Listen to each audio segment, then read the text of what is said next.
Temas realmente muy impactantes, los que venimos desarrollando en lo que va a ser el quinto capítulo, ¿no es cierto?, de Perón y la raza argentina, un sistema de comunicación para que ustedes vayan conociendo lo desconocido, lo que se ocultó durante décadas en Latinoamérica, en el mundo, la historia verdadera, auténtica, con una investigación muy profunda que ha hecho uno de los más destacados escritores e investigadores de Latinoamérica.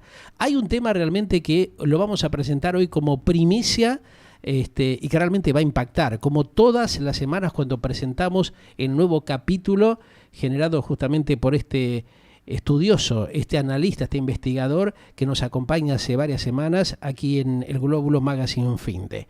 Dentro del ámbito de lo que era la estructura política de Juan Domingo Perón, un político cuestionado, por cierto, en toda el área internacional, hubo también una cuestión de la participación de médicos nazis, uno de ellos muy puntual, un médico danés, justamente nazi de la SS, un tema desconocido y que había sido contratado justamente por Juan Domingo Perón para que trabaje con Carrillo en la Argentina. Fíjense, ¿no? Estos temas que se ocultan porque, como bien lo dicen muchos especialistas, muchos investigadores, la verdadera historia del mundo muchas veces se oculta. Y aquí estamos para clarificar esas cuestiones, ¿no? El material que se cajonea, que se oculta de algunas actitudes que tienen algunos de los dirigentes, de los líderes políticos internacionales.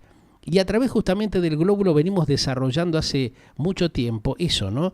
La intención ¿cuál es? Es clarificar y dar a conocer lo que se oculta, lo que le mienten a la comunidad local e internacional por la obsecuencia, por la conveniencia, justamente por la manipulación que se da dentro del ámbito de las comunicaciones locales e internacionales. Más todavía en los países de Latinoamérica, donde justamente los mandatarios, los supuestos líderes, entre comillas, los dirigentes de la política regional, siempre están con malas intenciones, ¿no? De alguna forma tergiversar la realidad de lo que acontece para sacar provecho de la situación. Tener de alguna manera enfrentada a las sociedades, a las poblaciones, por supuesto para seguir haciendo sus negociados, ¿no? Para seguir especulando con esa manipulación que se genera a través de la continua campaña política. Porque parece ser que no entienden el mensaje, ¿no? En los últimos tiempos los dirigentes que es necesario producir un cambio. El fracaso de la política iberoamericana es tremendo y cada vez se acentúa mucho más. Por eso está muy bueno que nosotros sigamos avanzando porque de alguna manera estamos sembrando esa información desconocida por gran parte de la comunidad local e internacional. Bienvenido, por supuesto, como lo hacemos y le decimos todos los fines de semana, a nuestro querido amigo, editorialista en este caso y escritor, el hombre que ha generado ese impresionante libro que es Perón y la raza argentina. Marcelo García, ¿cómo estás? Bienvenido a este nuevo capítulo en el Glóbulo Magazine.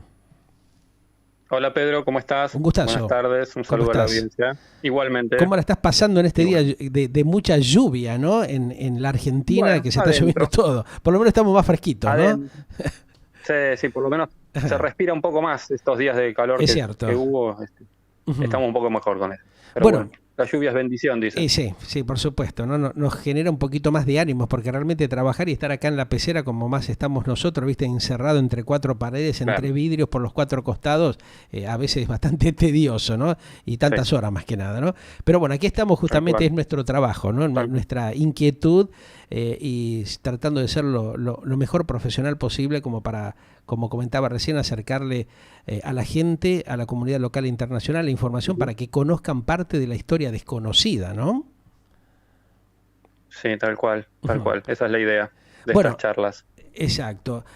Hay un capítulo dentro de Perón y la raza argentina muy impactante que realmente llamó poderosamente la atención y hoy realmente también muchísima gente está, yo te diría hasta conmocionada porque dicen, pero la pucha, esto lo desconocíamos, ¿no? Qué bueno que ustedes estén trabajando, en este caso contigo, nos dicen, para ir llevando claridad a gran parte de la historia desconocida por muchos argentinos y que realmente no tenían idea de lo que pasó justamente en esa etapa del gobierno, de los procesos dentro del peronismo, justamente en esta parte del planeta, ¿no? Y está bueno conocer, por ejemplo, este caso impactante seguramente que va a resultar y que va a repercutir, no me cabe la menor duda, porque ya nos han llamado, fíjate, muchos colegas de medios, muchos productores de otras radios y canales, diciéndonos, pero ¿dónde sacaron esa información? O sea, ¿quién dice que esto es real? Bueno, yo le dije, bueno, esperen, tengan paciencia, denos un par de horas, que cuando desarrollemos justamente este tema de Perón y la raza argentina, se van a enterar de cosas que realmente nunca fueron contadas ni en la Argentina ni en el mundo. Y bueno, qué mejor que charlarlo contigo, que vos sos justamente la persona que ha estado investigando durante mucho tiempo y que hoy vamos a conocer también esa parte de la historia desconocida de Juan Domingo Perón, de cómo operó justamente dentro de la política argentina y sacar las conclusiones, ¿no? Porque esto es lo interesante, ver si ha sido productivo o no, si ha sido beneficioso para el desarrollo de esta Argentina tan congestionada, tan complicada de hace décadas y que ha venido siendo manipulada justamente por la perversidad política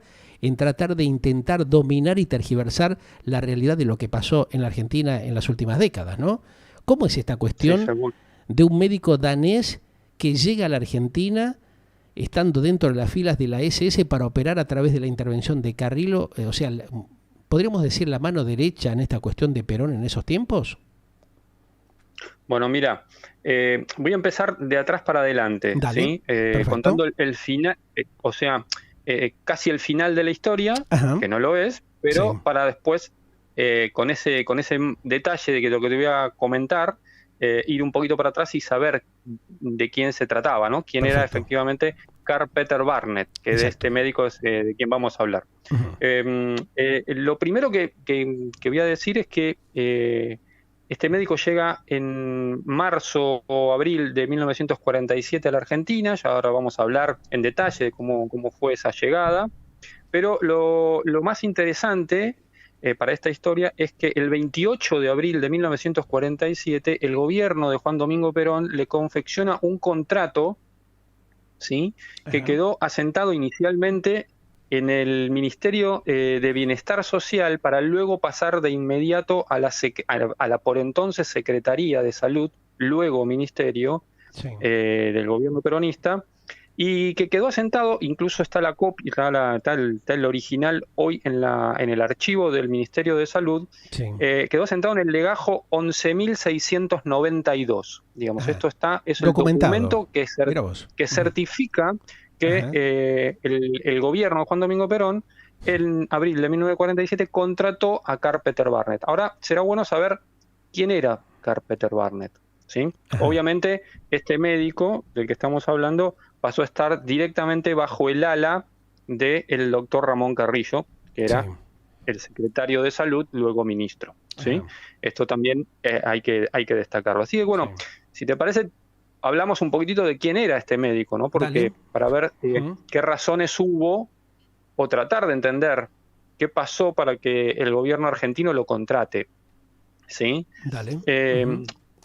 Karl Peter Barnett era un danés, un médico endocrinólogo que desde el surgimiento del nazismo fue uno de los adeptos al Partido Nacional Socialista en su país, ¿no? Dinamarca.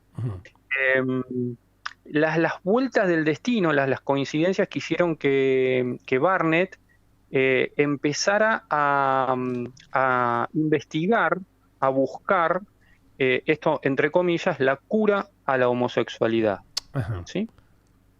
Entendamos el contexto en el que se daban estas investigaciones, ¿sí? En una época en que mundialmente esto no era visto como una atrocidad, como una calamidad, ¿sí? Realmente en muchas partes del mundo, muchas corrientes de pensamientos, médicos, científicos consideraban tal vez la homosexualidad precisamente como una enfermedad, ¿sí?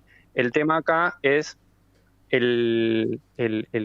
con ese objetivo de supuesta cura, los métodos, ¿no?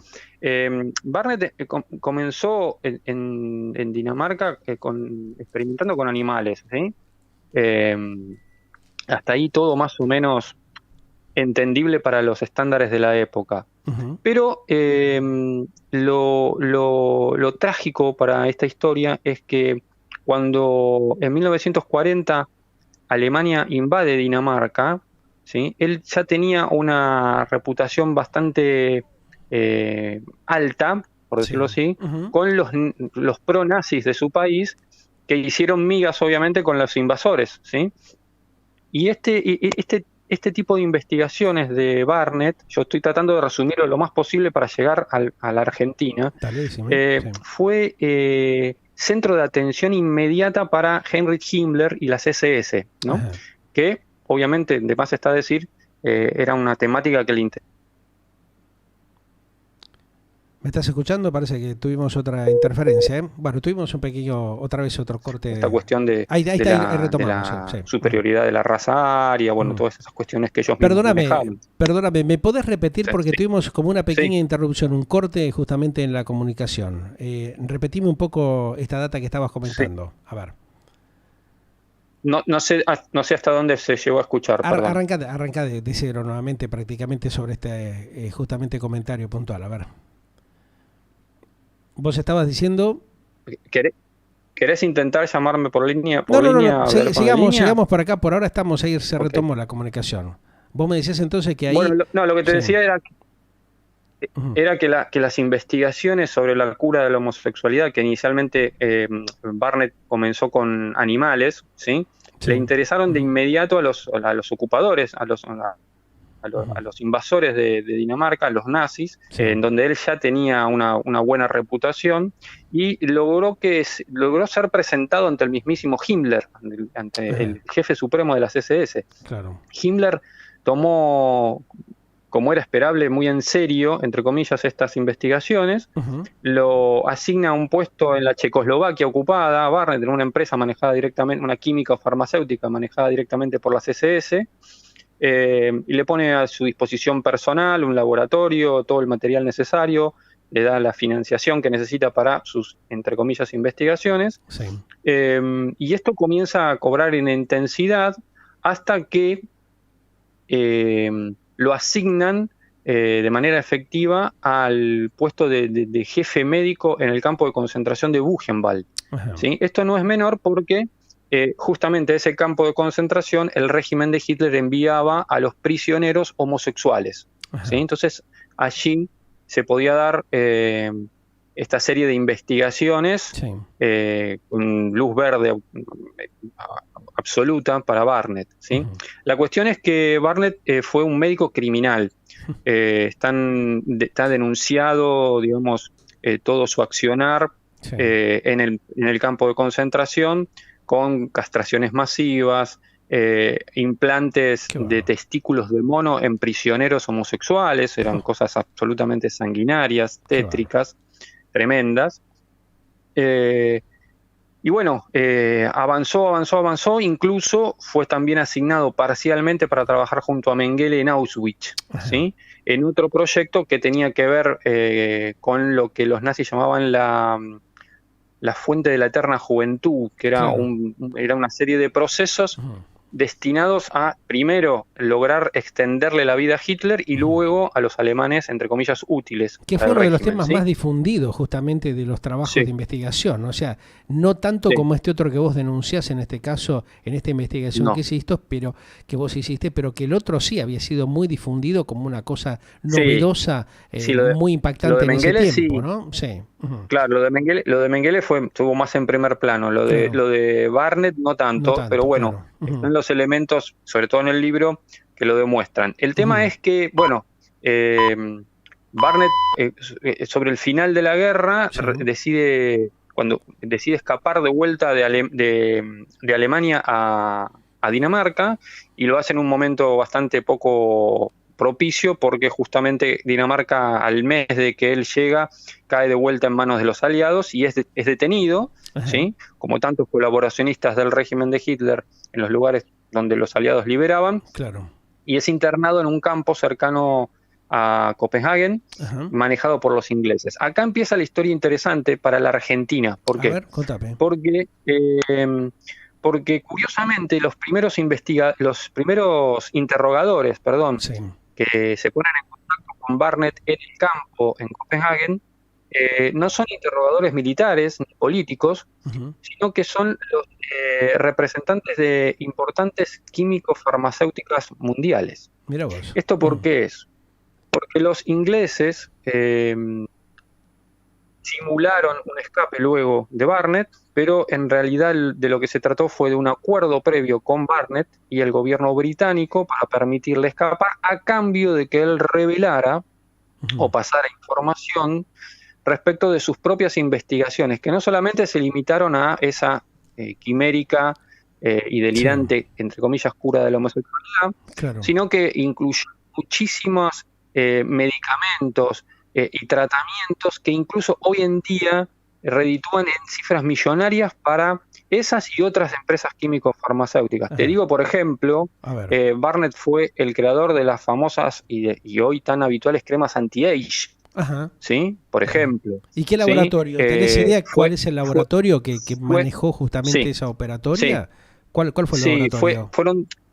Perdón, y te agrego algo más. Dale. Incluso él participó en el desarrollo de las píldoras anticonceptivas, otro negocio multimillonario. Eso.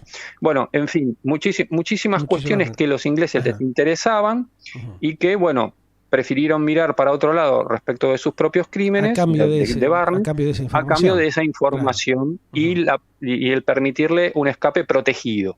¿Sí? Bueno, entre esas empresas en ese momento estuvieron Parke Davis, estuvo un consorcio estadounidense británico que fue London and Detroit, y finalmente el gigante norteamericano DuPont. DuPont también. ¿Sí? O sea que 3 importantes laboratorios que se prestaron a este negocio, a este acuerdo para darle un salvoconducto.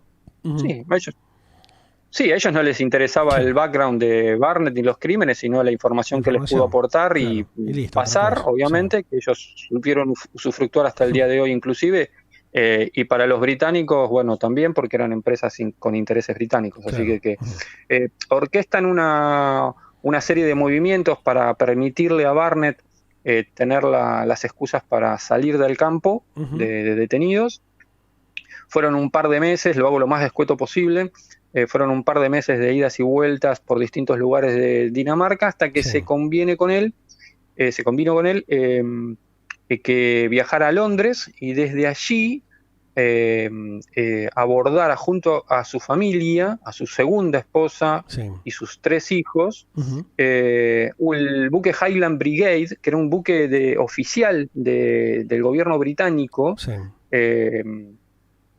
que curiosamente hacía el trayecto desde Londres a las ciudades de Santos y Bahía en Brasil, luego Montevideo, y terminaba el periplo, siempre ese recorrido, en Buenos Aires. O sea que hizo un lineamiento, un circuito hacia justamente el continente latinoamericano, de alguna manera, o sea, a Sudamérica. Sudamérica. Mirá vos. Claro. Exacto. La cuestión es que, bueno, según consta en los registros migratorios argentinos que yo pude consultar, ¿sí? Lo extraño es que él aborda en Londres la familia completa el buque, pero en Buenos Aires bajan solamente su mujer y los 3 hijos. ¿Sí? Hay que recordar que ese buque pasaba previamente por Brasil. Yo para la investigación del libro pude afortunadamente contactar en reiteradas oportunidades durante mucho tiempo, y de hecho sigo estando en contacto, con un familiar directo de Barnett. Yo por razones obvias y por un pedido expreso de esta persona no lo menciono en el libro. Perfecto. Por un pedido obviamente también de esta persona. Y aunque pueda dar algún indicio, pero no lo nombro, ni tampoco el parentesco con Barnett, pero es un familiar directo de Barnett. Que te pudo proporcionar que vive en Argentina, ¿no? Por supuesto. Te pudo proporcionar una información veraz que vos pudiste chequearla. Tal cual. Bueno, según sus datos, Barnett bajó precisamente en Brasil, y gracias a la ayuda de efectivos del nacionalsocialismo de posguerra en Brasil, pudo ingresar a la Argentina clandestinamente a través de algún paso fronterizo que se estima que fue Misiones.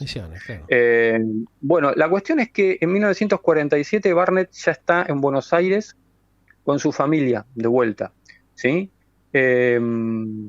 Y acá empieza lo interesante, ¿no? Esta introducción yo quise hacerla primero para pintar un poco cómo fue que llegó a la Argentina, y segundo, quién era, ¿no? Que claramente era un médico criminal, ¿sí? Que tanto como Mengele y algunos otros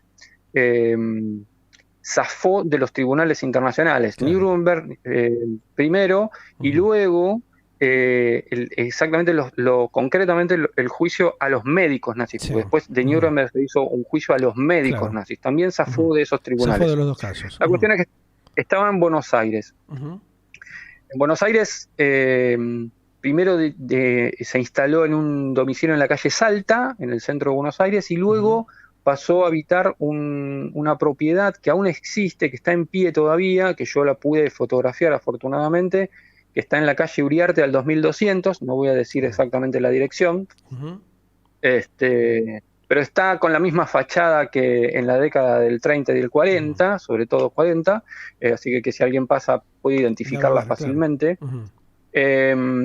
Vivió allí y tuvo su primer consultorio / laboratorio allí. La cuestión es que esto fue aproximadamente en marzo, y como te decía, como habíamos comenzado la charla, el 28 de abril queda registrado, de 1947, el primer contrato, porque no fue el único, que le hace el gobierno de Juan Domingo Perón.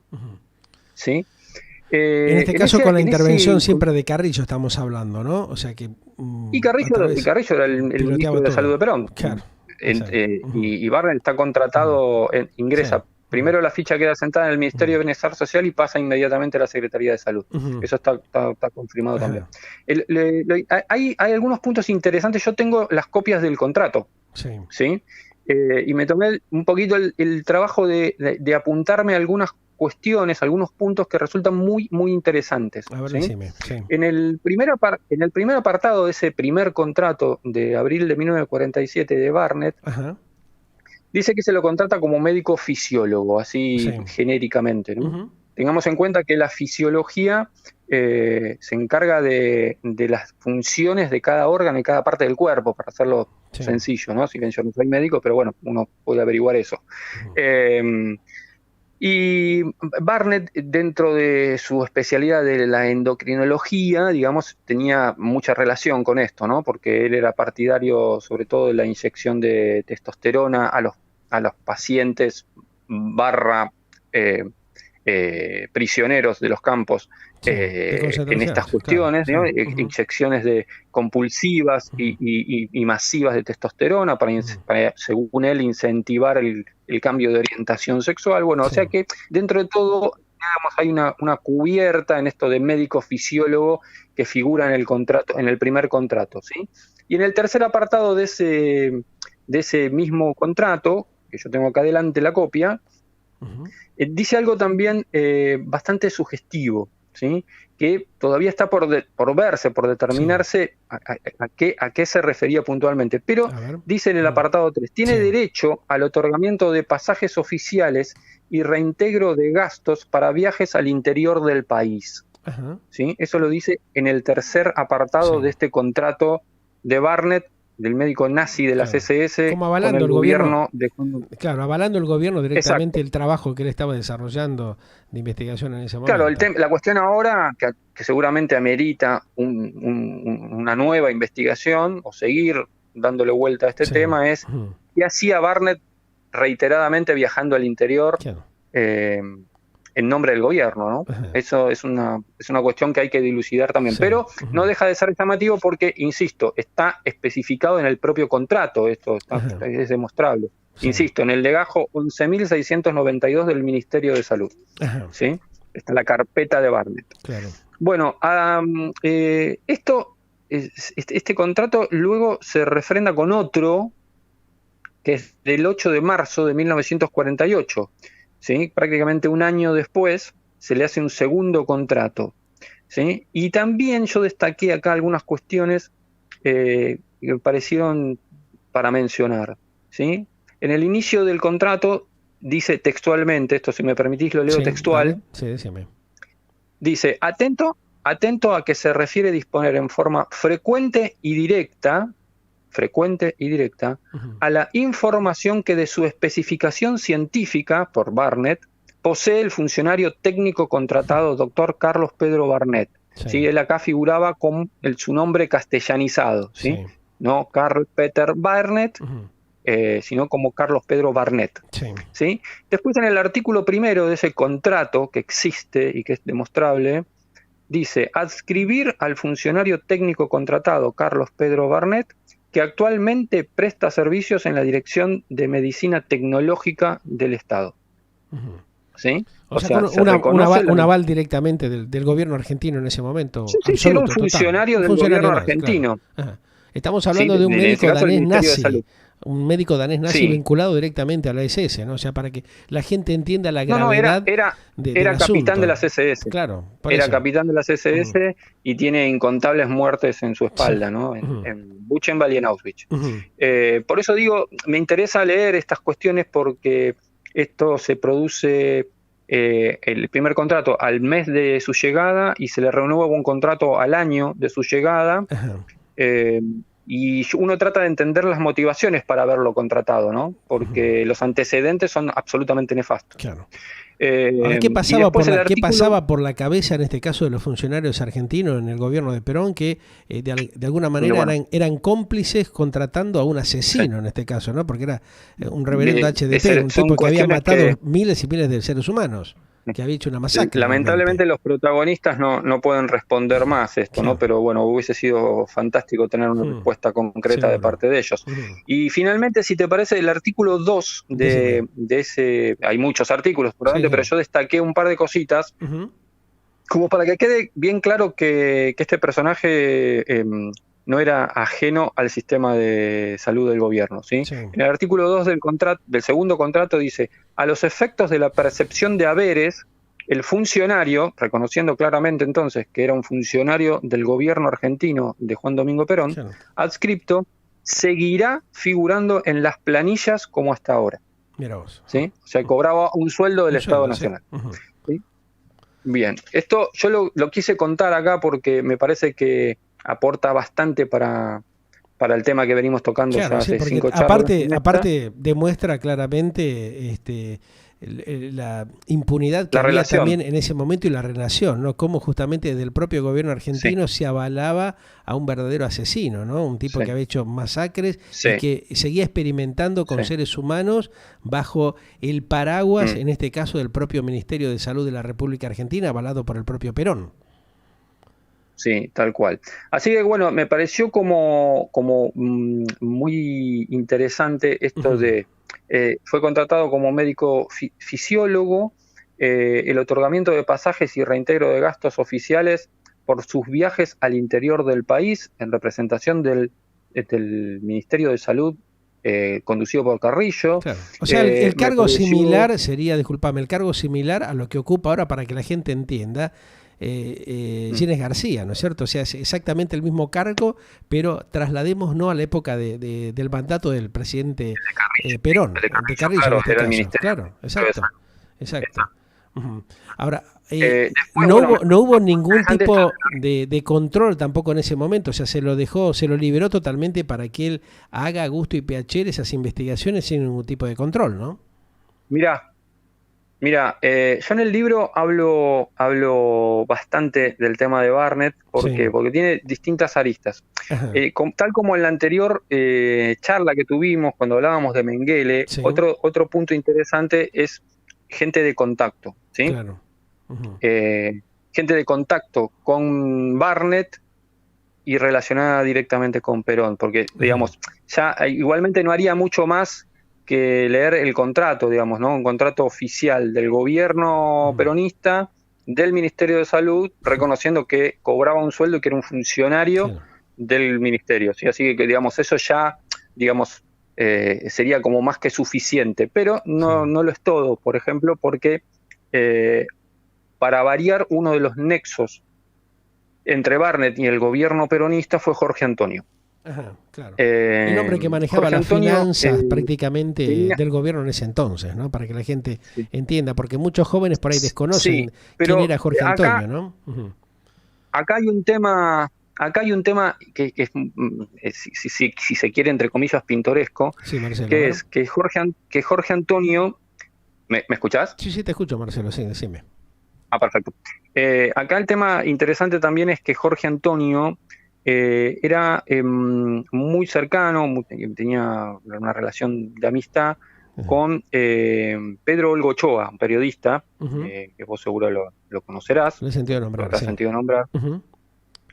Y a su vez Pedro Olgo Ochoa tenía también una relación de amistad con un personaje que se llamaba Ricardo Walter Darré. ¿Sí? Ricardo Walter Darré, lo hago lo más sintético posible, sí. fue el ministro de Agricultura de Hitler desde el principio del gobierno nazi en Alemania, desde 1933. Sí. Y era el encargado del futuro Ministerio de Agricultura, aún antes de que Hitler, del partido nazi, aún antes de que Hitler asumiera el poder. El Darré lo menciono, ¿por qué? Porque fue el ideólogo de las teorías raciales, era argentino. Darré era argentino. A los 10 años su familia volvió a Alemania, sus padres eran alemanes, habían venido a la Argentina, pero tenía nacionalidad argentina. Sí. Y volvieron a Alemania cuando Darré tenía 10 años. ¿Sí? Pero, ¿por qué cuento esto? Porque Darré se insertó en lo que luego fue el nazismo, pero fue uno de los ideólogos, esto hay que remarcarlo. Fue uno de los ideólogos y fue el maestro de Heinrich Himmler. ¿Sí? Heinrich Himmler lo veneraba a Darré, al argentino Darré. Contale a la gente quién era. Obviamente este Darré tuvo... Claro, contale a la gente quién era este personaje, ¿no? Al que veneraba justamente él. ¿Darré? Sí. ¿Cuál era, digamos, su posición en ese momento?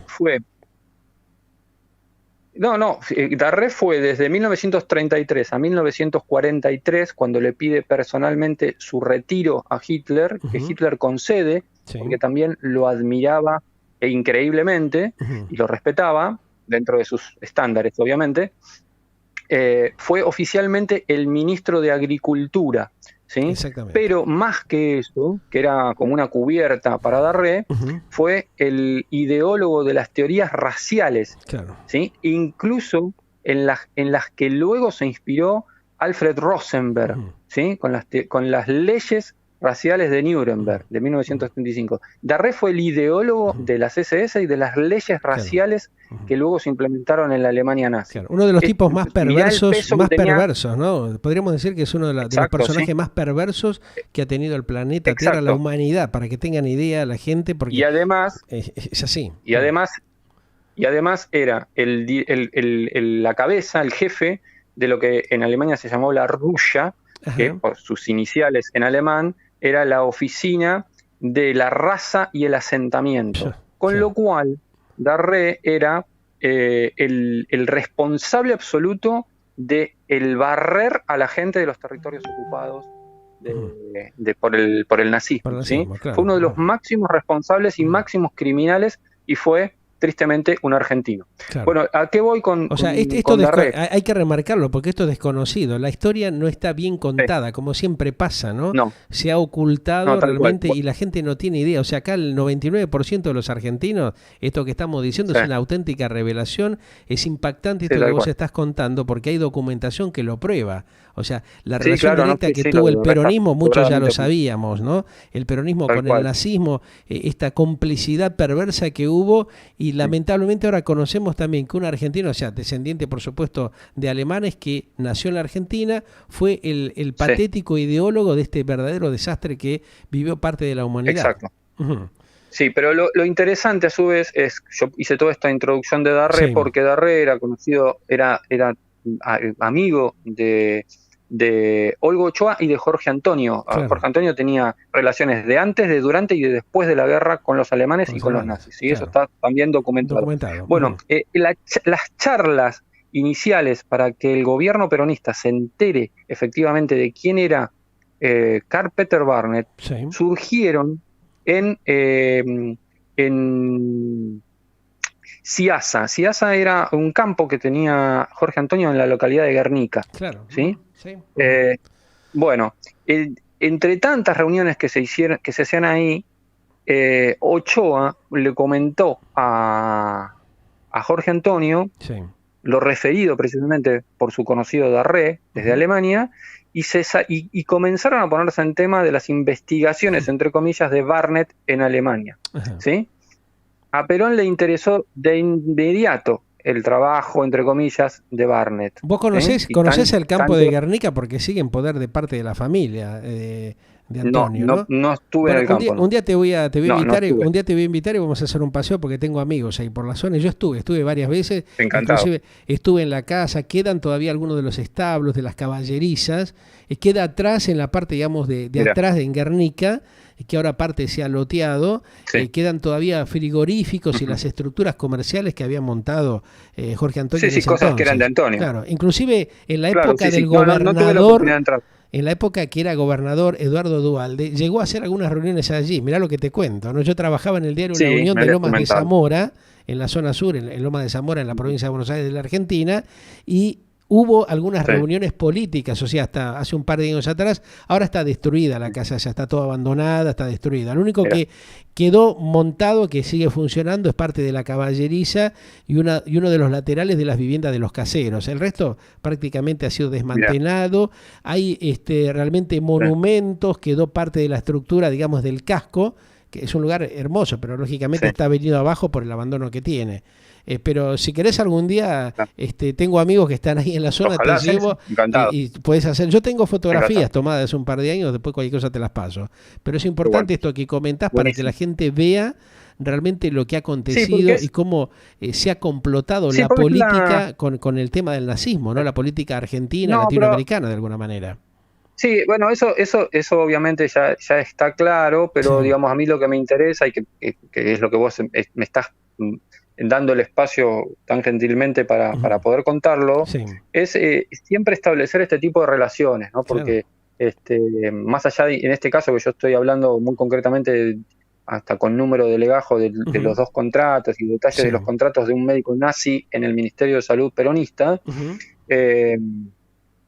establecer estas relaciones, ¿no? Digamos, cómo llega a oídos o a conocimiento de Perón el accionar de Barnett. Ahora, insisto, lamentablemente Perón no puede responder qué fue lo que le interesó de Barnett. ¿Qué fue lo que le interesó de Barnett para contratarlo? ¿Sí? ¿Y se sabe alguna información, digamos, guardada de forma secreta? Barnett siguió trabajando. Barnett siguió trabajando al menos durante unos cuantos años.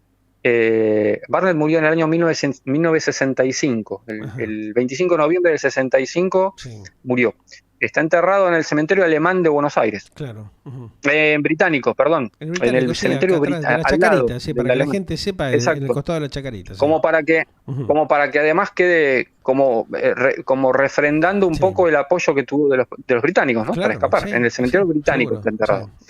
Perdón por la equivocación. Donde hay muchos nazis, hay muchos nazis enterrados ahí, con el aval justamente de la comunidad británica también.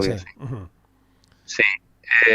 Bueno, la cuestión es que hay testimonios que yo pude recolectar también para el libro, que dan cuenta de que Barnett, al menos durante unos 10 años, habrá estado al frente de sus propios tratamientos contra la homosexualidad en Buenos Aires. Hay testimonios de familias o de personas que han sido atendidas por Barnett. Sobre el tratamiento de Barnett, una cosa que yo antes no mencioné y que también, insisto, esto por testimonios, yo lo tomo como testimonios, ¿sí? No lo tengo documentado. Sí lo de Europa, no lo de Argentina. Pero el testimonio de los pacientes que fueron atendidos en Argentina hablan del mismo procedimiento que él utilizó en Buchenwald. Y lo voy a contar porque, si bien es realmente muy desagradable, es representativo del accionar de este médico criminal. ¿Sí? Barnett sostenía que inyectando altas dosis de testosterona en personas homosexuales, en hombres homosexuales, iba a lograr revertir su deseo sexual, por decirlo de alguna manera. ¿Sí? Y para eso lo que inventó fue una cápsula secretora artificial de testosterona que, para que la gente y vos se den una idea, era como si fuese un cilindro como metálico, como si fuese una bala, ¿sí? Del tamaño de una bala, ¿sí? Bueno, y eso lo injertaba, lo clavaba, ¿sí? Porque no se puede decir de otra manera, en la ingle de las víctimas, de sus propias víctimas, ¿sí? Y esa glándula segregaba testosterona. Por supuesto, todos sus pacientes murieron, ¿sí? O sea, está documentado eso también, mira vos. Esto fue documentado por informes que hicieron los aliados en la posguerra, ¿sí? Los muertos de Barnett a causa de estos procedimientos criminales. Claro, bueno, durante los primeros años en la Argentina, insisto, testimonios, no tengo el documento, aseguran que lo siguió implementando acá, hasta que obviamente por razones harto obvias, ¿sí? Dejó de utilizarlos y comenzó a implementar unas pastillas, aparentemente por él diseñadas, ¿sí? Que se llamaban Geriax, con G, Geriax, y con X al final, ¿sí? Que era un complejo que a su vez lo acompañaba con un complejo vitamínico, bueno, unas cosas medio extrañas, con las que él sostenía que se podía llegar a curar el, entre comillas, mal de la homosexualidad. Lo curioso de esas pastillas Geriax es que yo también lo puse en el libro, y cito el documento. Siguieron en el mercado argentino hasta el año 2012. 2012, ¿sí? Mira vos. Cuando el ANMAT la dio de baja. ¿sí? Yo tengo la copia del certificado de baja dado por el ANMAT de ese remedio. ¿Qué laboratorio era el que lo producía, que lo distribuía en este caso? En ese momento, yo acá no tengo ahora presente el laboratorio de los últimos tiempos. En las etapas iniciales, sí, fue el laboratorio Otto Hess, que era un laboratorio de intereses alemanes en la Argentina, curiosamente. ¿sí?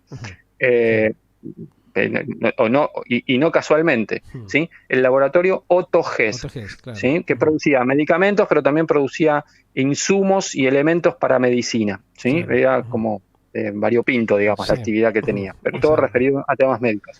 Bueno, interesante. Bueno, ese remedio siguió, perdón, te lo cierro acá. Dale. Se llamó Geriax masculino, y el ANMAT lo dio de baja en el año 2012, especificando que se trataba de un complemento de 2 pastillas, una blanca y otra celeste, para este tipo de tratamientos. ¿sí? O sea, una cosa espeluznante, pero que llegó hasta nuestros días. ¿sí? Bueno, insisto, para cerrar, si te parece, dejo una pregunta que estaría bueno que si algún oyente cree estar en condiciones de responderlo, bienvenido. Decime. ¿Qué habrá llevado a Perón a interesarse en los servicios prestados y hacerle un contrato oficial con sueldo del Estado a un médico criminal nazi de las SS que se encargó de los experimentos más tremendos de los que se puede hablar, incluso comparables a los de Mengele? ¿Qué habrá llevado a Perón a interesarse para contratarlo? Perfecto. Es una pregunta que dejo interesante. En el aire. Que la podemos plantear como hashtag para la próxima semana. O sea, que la gente tiene toda la semana para enviarnos justamente su postura, su visión a través de Twitter Online Galáctica, el hashtag El Glóbulo.